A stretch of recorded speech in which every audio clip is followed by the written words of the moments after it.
Qiyamət günü namaz imkanı var. Alimlər var məclisdə, deyəcəklər yox. Qiyamət günü deyəsən, Allah, 2 rükət namaz mənə kömək eləyər, deyirlər yox da, namazın burada köməyi yoxdur. Oruç tutun bir gün çoxdur axı qiyamətdə neçə illə qalır adamlar. Bir gün oruç tutum, orada oruc xeyri yoxdur. Zikir deyim, xeyri yoxdur. Sədəqə verim, veriləsi bir yer yoxdur, orada sədəqə işləmir.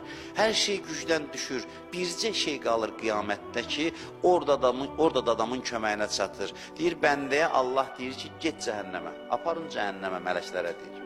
Mələklər bunun qolundan tuturlar, aparırlar cəhənnəmə, hədisdir bu. Buyurur ki, bu adam baxır arxaya. Arxaya baxa-baxa dayanır, gedir, arxaya baxır.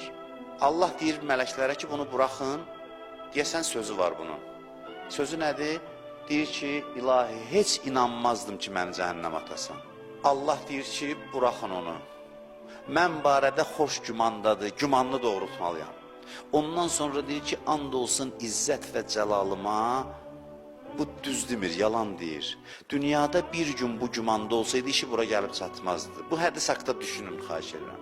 Amma yenə də burada da yaranıbsa, nicat verəcəm.